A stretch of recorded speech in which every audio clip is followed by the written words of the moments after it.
حدیث کے راوی حضرت عبداللہ ابن عمر یا عمر، اختلاف ہے لیکن راوی ہے حضرت عبداللہ ابن عمر کا فرماتے ہیں، نقیب صاحب ذرا توجہ کیجیے گا، کہتے ہیں رأیت رسول اللہ صلی اللہ تعالیٰ علیہ وسلم یطوف بالکعبہ، رسول کریم علیہ السلام کو میں نے دیکھا کہ میرے نبی خانہ کعبہ کے چکر لگا رہے ہیں، طواف کر رہے ہیں، اور طواف کرتے کرتے میرے نبی علیہ السلام خانہ کعبہ سے باتیں بھی کر رہے ہیں، ویقول اور فرما رہے ہیں، مدینے کے تاجدار کیا کہہ رہے ہیں، ما اطیبکی و اطیب ریحکی ما اعظمکی و اعظم شانکی والذی نفس محمد بیدی لحرمت دم المؤمن اعظم عند اللہ حرمتا من، او کما قال علیہ الصلوۃ والسلام، مدینے کے تاجدار ہیں، خانہ کعبہ کا طواف کر رہے ہیں، طواف کرتے کرتے رسول کریم علیہ السلام نے فرمایا، اے کعبہ تو بہت اچھا ہے، تیری خوشبو بڑی پیاری ہے، تو بڑی عظمت والا ہے، تیری شان بہت اونچی ہے، لیکن آج محمد صلی اللہ علیہ وسلم اپنے رب کی قسم کھا کر کہتا ہے کہ اللہ تعالیٰ کی بارگاہ میں تجھ سے بڑا مقام ایک مومن کامل یعنی ولی کا ہوا ہے۔ نعرہ تکبیر، نعرہ رسالت، عظمت اولیاء کرام۔ اچھا سبحان اللہ۔ ایک بہت اچھی بات شاہ زمان الہ آبادی صاحب نے مثنوی معدن فیض میں لکھی ہے، ہو سکتا ہے ابھی کچھ کے سمجھ میں نہ آئے کہ یہ کیسے ولی افضل ہو گیا کعبے سے، تو انہوں نے بڑا پیارا جواب دیا، انہوں نے کہا کعبہ خدا کا گھر ہے، خدا کا گھر ہے، اور ولی گھر والے ہیں، واہ اور ہر گھر والا گھر سے افضل ہوتا ہے۔ واہ واہ واہ واہ۔ سمجھے حاجی جی، آپ کا گھر زیادہ اچھا ہے یا آپ زیادہ اچھا؟ ہم الحمدللہ اچھے ہیں، ہے نا؟ اس لیے کہ ہم نہ ہو تو گھر کا وجود کیا ہے، اور ہم نے کہا یہ بات کہاں تک پہنچتی ہے، کعبہ بھی ہے تو اس لیے ہے کہ مدینے کے تاجدار دنیا میں تشریف لے کر گئے، اور اتنا یاد رکھیے گا جتنے نبی ہیں سب ولی بھی ہیں، کیا سمجھے؟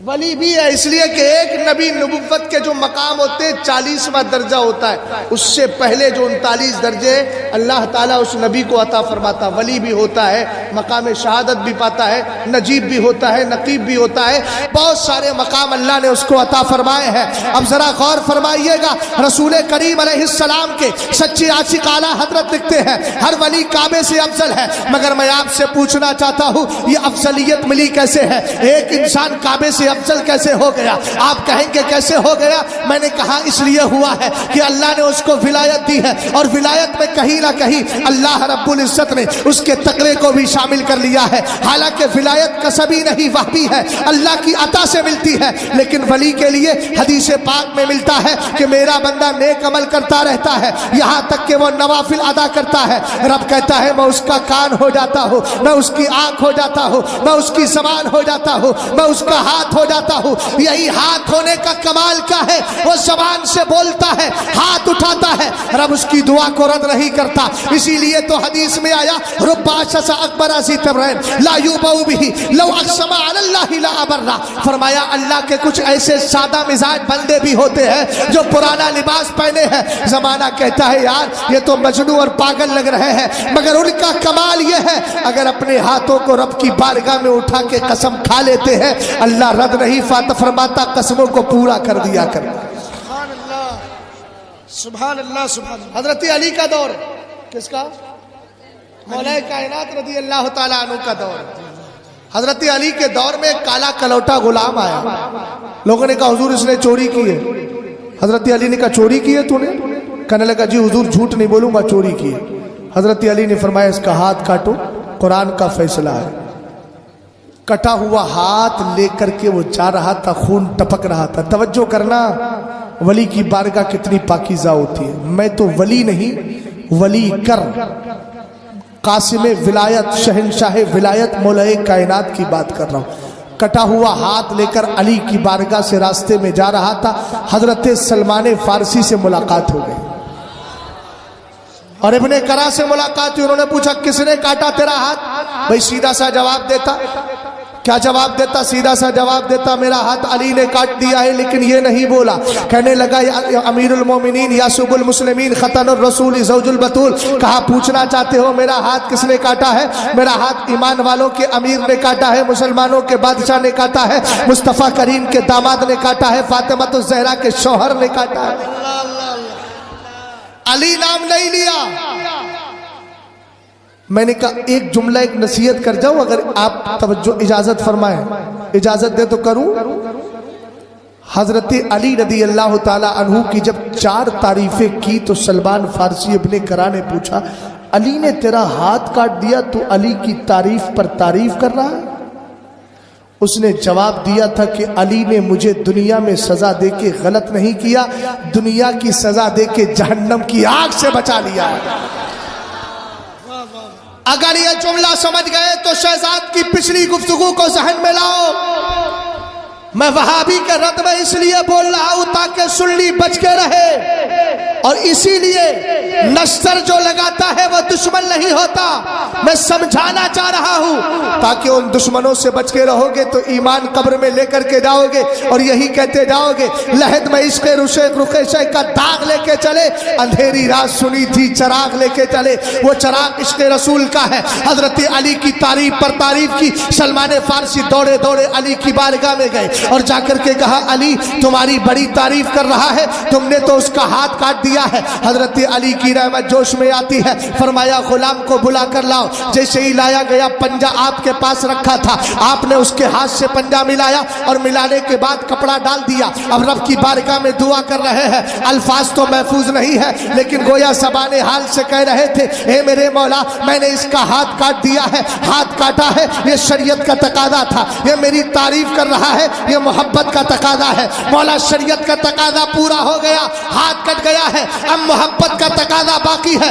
علی دعا کر ہی رہے تھے، غیب سے آواز آتی ہے علی کپڑا ہٹاؤ تو صحیح۔ ایسے ہی کپڑا ہٹایا، کیا دیکھتے ہاتھ کٹا ہوا نہیں ہے، ہاتھ جڑ گیا ہے، اس لیے کہ زبان تو علی کی ہے لیکن بولنے کی طاقت خدا کی تھی۔ اللہ رب العزت نے ہاتھ کو جوڑ دیا ہے۔ پتہ یہ چلا ولی کی بارگاہ سے جڑو تو صحیح، شریعت کا تقاضا بھی پورا کر دیا جائے گا، محبت کا تقاضا بھی پورا۔ ماشاءاللہ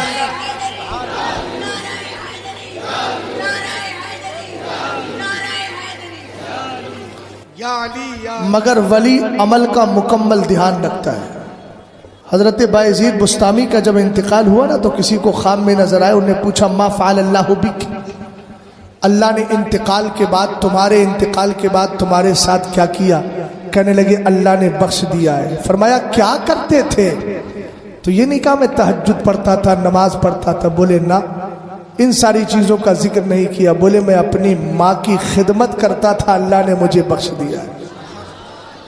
اعلیٰ حضرت رضی اللہ تعالیٰ عنہ کی ذات کو لے کر علمی اعتبار سے گفتگو سنی ہوگی، لیکن میں عمل کی بات بھی بتا دوں، اعلیٰ حضرت اپنی ماں سے کتنی محبت کرتے تھے اس واقعے سے آپ اندازہ لگائیے گا۔ اعلیٰ حضرت کے بیٹے جن کا ابھی عرس ہوا ہے مولانا حامد رضا خان، جن کا لقب ہے حجت الاسلام، یہ چھوٹے تھے، اعلیٰ حضرت ان کو پڑھاتے تھے۔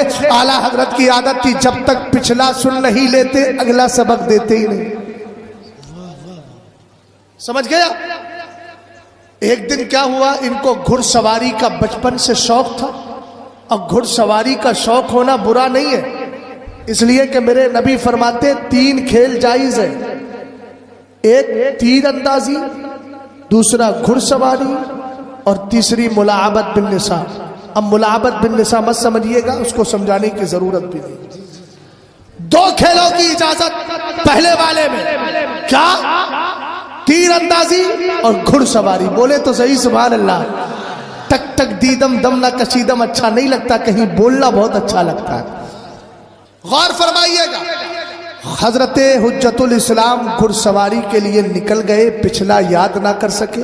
اعلیٰ حضرت نے کہا پہلے پچھلا سناؤ تب اگلا سنیں گے۔ پچھلا یاد نہیں تھا حجت الاسلام کو، اس وقت مولانا حامد رضا خان حامد رضا کے نام سے مشہور تھے۔ اعلیٰ حضرت رضی اللہ تعالی عنہ نے غصے میں آ کر بیٹا ہونے کے ناطے ادب سکھانے کے لیے ایک تھپڑ مار دیا۔ جیسے ہی حجت الاسلام کے تھپڑ مارا